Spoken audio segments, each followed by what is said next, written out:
Amis internautes, n'oubliez pas de liker, de vous abonner et de cliquer sur la note de notification pour ne rien rater. Ce dimanche 24 mai 2026, le Palais des Congrès de Cotonou est devenu le centre névralgique de la vie politique béninoise. Dans une atmosphère empreinte de solennité et d'une ferveur populaire palpable, Romuald Wadagni a prêté serment devant les institutions de la République, marquant ainsi le début officiel de son mandat à la tête du pays. Après avoir juré de respecter et de défendre la Constitution, le nouveau chef de l'État s'est installé aux commandes de la nation avant de prononcer son très attendu discours d'orientation. Dès la fin de la cérémonie officielle, l'émotion et la liesse ont rapidement gagné l'esplanade du Palais des Congrès. Entre accolades, chants spontanés et sourires radieux, les participants venus des quatre coins du pays et de la diaspora n'ont pas caché leur immense satisfaction. D'abord, féliciter le président de la République, son Excellence Romuald Wadagni, pour la réussite de la cérémonie, d'une part, et le contenu de son discours. Ce discours qui est prometteur et surtout l'ouverture déjà hâtée de la diplomatie sur nos pays frères. Vous avez constaté par vous-même la présence des délégations des pays de l'AES. C'est un acte fort et palpable. Et cela pour le bonheur du peuple béninois. Vous allez voir peut-être dans les prochaines heures, dans les prochains jours, la fluidité du corridor Cotonou-Niamey. C'est très important pour l'essor de notre économie, pour que les Béninois vivent mieux, pour ceux qui sont dans des activités ayant trait au Niger, que les activités démarrent de plus belle. C'est très important. Aujourd'hui, ici, se trouvent les opposants, même présents, qui ont participé. Ils ont pris les cartes d'invitation, ils sont venus.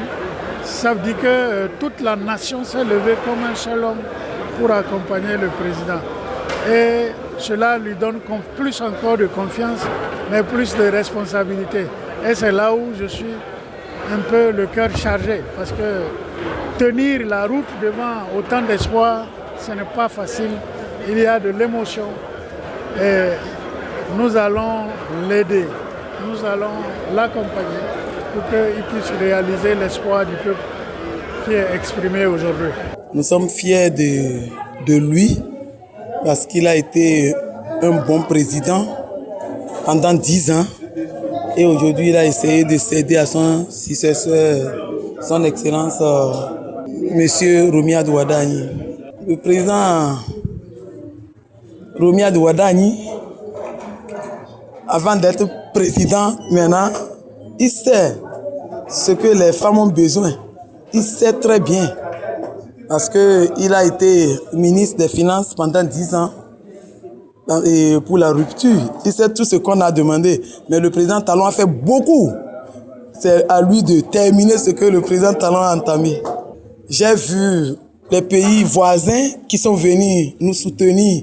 Ça m'a donné la chair de poule parce que je sais que tout ça là a été organisé par notre grand-papa, notre mari, notre président, son Excellence Patrice Talon. Je sais que les pays voisins frères avec qui on a beaucoup de difficultés en ce moment se sont tous fait représenter. Ça a bien honoré notre pays. Et vous savez que dans une cour commune, il faut avoir des rapports de bon voisinage. C'est pour cela que toute la population béninoise est très fière que le Niger, le Burkina, le Mali soient représentés par les ministres de leur gouvernement. Et nous allons juste prier pour que le président Romuald Wadagni puisse avoir la santé de faire inoxydable pour réaliser tout ce qu'il a promis à la population béninoise.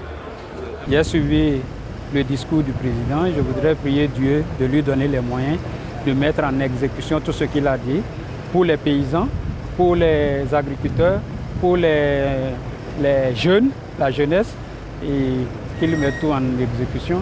Nous sommes une force de l'opposition et nous allons suivre pas à pas tout ce que le président fera. Que rien ne sera omis pour les 7 années à venir.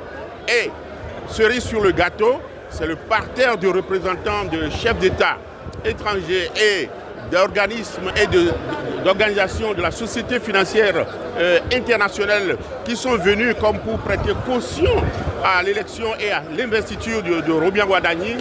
Il a dit lui-même, il a ouvert, il a tendu la main aux voisins de la sous-région pour leur dire que le fléau du terrorisme ne peut pas être vaincu, combattu par un seul État, que c'est ensemble que nous ferons cette lutte. Et la seule présence des représentants des États de l'AES pour moi est que nous tendons vers la pacification donc, de la sous-région. Bravo à lui, son élection est plus que l'élection d'un homme, c'est l'adhésion donc à une méthode. Et je souhaite que son mandat soit couronné de plein succès et que le Bénin gagne dans tous les domaines et que l'Afrique gagne à travers ce mandat.